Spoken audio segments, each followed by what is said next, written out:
अस्सलाम वालेकुम नाज़रीन, मैं हूं शहज़ाद दुरानी। आप देख रहे हैं डेली मैदान। आज हम बात करेंगे पाकिस्तान में क़याम के लिए अफ़गान महाजरीन के पाकिस्तानी ख़वातीन से शादियों के बढ़ते हुए रुझान, किन ख़वातीन को निशाना बनाया जा रहा है, हुकूमती डेडलाइन गुज़रने के बाद 12 रोज़ के दौरान जो कार्रवाइयाँ हुई हैं वो किस हद तक हुई, अफ़गान बाशिंदे अभी भी अपना कारोबार खुलेआम कर रहे हैं, वो क्यों नहीं जा रहे हैं, ऐसे कौन से अनासर हैं जो उनको सपोर्ट कर रहे हैं, तमाम तफसीलात हम आपको बताएंगे।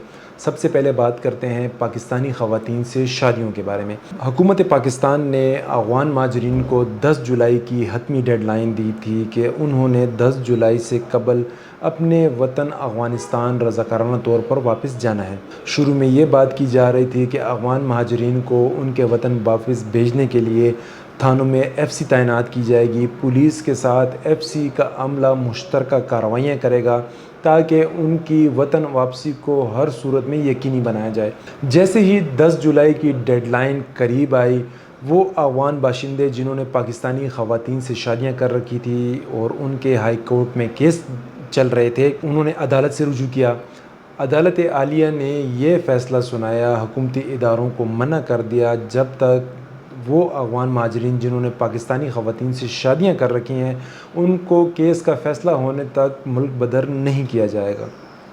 ये फ़ैसला सामने आने के बाद वो अफ़गान महाजरीन जो पाकिस्तान में करोड़ों अरबों रुपए का कारोबार कर रहे हैं, उन्होंने अपना क़याम मुस्तकिल करने के लिए पाकिस्तानी ख़वातीन से शादियाँ शुरू कर दी हैं। अफ़गान सरमायादार जो यहाँ पे मुकीम है उनको ये ख़तरा है कि किसी भी वक्त हुकूमती मशीनरी उनको बॉर्डर पार भेज देगी और उनका सरमाया जो यहाँ पे करोड़ों अरबों रुपए है को नुकसान उठाना पड़ेगा। वो अफ़गान महाजरीन जो करोड़ों अरबों रुपए का कारोबार कर रहे हैं उनका निशाना वो ख़वातीन है, वो पाकिस्तानी ख़ानदान है जो इंतहाई गरीब और मुतवस्सित तबके से तल्लुक़ रखते हैं।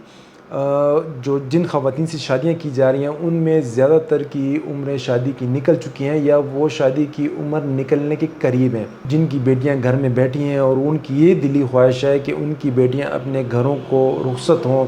वो मजबूर और लाचार होकर इन अफ़गान बाशिंदों के साथ अपने रिश्ते जोड़ रहे हैं। अफ़गान महाजरीन के पाकिस्तानी ख़वातीन से शादियों का सिर्फ़ एक ही मकसद है कि वो किसी भी तरीके से पाकिस्तान में अपने क़याम को यकीनी बनाएं। जो मकामी शहरी हैं जिनकी दिली ख्वाहिश थी कि पेशावर और खैबर पख्तूनख्वा के मुख्तलिफ़ अज़ला से अफ़गान बाशिंदों को बाहर निकाला जाए ताकि खैबर पख्तूनख्वा में बिलख़ुसूस पेशावर में अमन व अमान की सूरत हाल बेहतर हो और कारोबार में थोड़ी बेहतरी की तवक्को की जा रही थी, उनको शदीद मायूसी का सामना करना पड़ा है।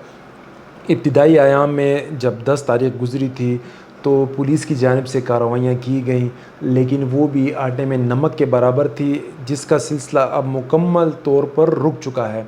वो बोर्ड बाज़ार, वो कारखानों मार्केट, दीगर जो तिजारती मराकज़ हैं वहाँ पे अफ़गान बाशिंदे अपना कारोबार कर रहे हैं।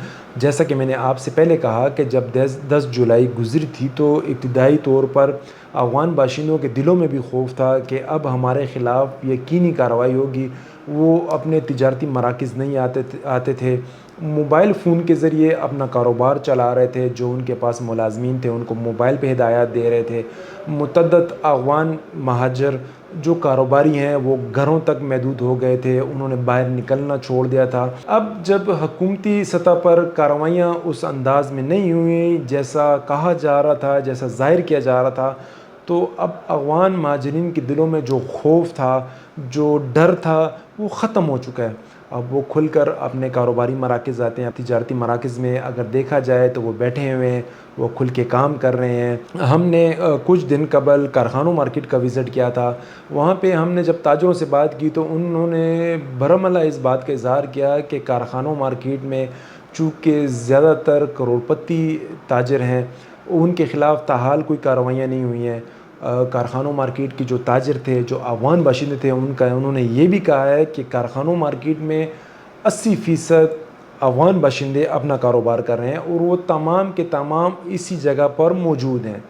اور ان کا فی الوقت واپسی کا کوئی ارادہ نہیں ہے۔ جو کارخانوں مارکیٹ میں اس وقت کاروبار کر رہے ہیں ان میں سے متعدد افراد ایسے ہیں، بلکہ زیادہ تر ایسے افراد جنہوں نے پاکستانی خواتین سے شادیاں کر رکھی ہیں اور انہوں نے ہائی کورٹ میں کیس دائر کر رکھا ہے۔ جو دیگر ان کے عزیز و اقارب تھے انہوں نے بھی یہی راستہ اختیار کرنا شروع کر دیا ہے، وہ پاکستانی خواتین سے رشتے جوڑ رہے ہیں، پاکستانی خاندانوں کے ساتھ رشتے جوڑ رہے ہیں۔ کارروائیوں کے حوالے سے میں آپ کو یہ بھی بتاتا چلوں، جو سینٹرز قائم تھے ان پہ بھی اب لوڈ کم ہو چکا ہے۔ افغان باشندے جو رضاکارانہ طور پر جا رہے تھے ان کی تعداد بھی قدرے کم ہو چکی ہے۔ سب سے اہم بات یہ ہے کہ پشاور میں رہنے والے افغان باشندے تھے، ان کی واپسی کی تعداد آٹے میں نمک کے برابر ہے، وہ بہت کم ہے۔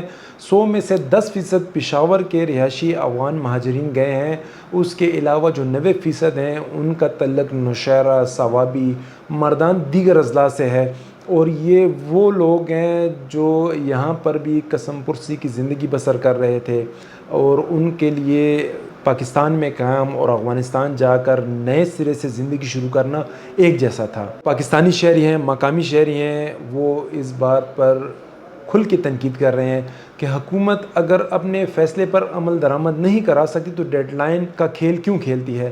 اس سے حکومتی جو ریٹ ہے وہ کمزور ہوتی ہے۔ افغان باشندے جو اس مرتبہ یہ سمجھ رہے تھے کہ ان کے خلاف بھرپور کارروائیاں ہوں گی، ان کے دلوں سے اب وہ خوف بھی ختم ہو گیا ہے۔ اب دیکھنا یہ ہے کہ حکومت نے جو ڈیڈ لائن دی تھی اس پہ عمل درآمد کرانے کے لیے وہ کیا حکمت عملی اپناتی ہے۔ آیا ایک مرتبہ پھر اس ڈیڈ لائن میں توسیع کی جائے گی یا افغان باشندوں کی واپسی کے لیے بھرپور اقدامات اٹھائے جائیں گے؟ مستقبل میں ہونے والے اقدامات سے ہم آپ کو آگاہ کرتے رہیں گے۔ تب تک کے لیے ہمیں اجازت دیجیے۔ اللہ حافظ۔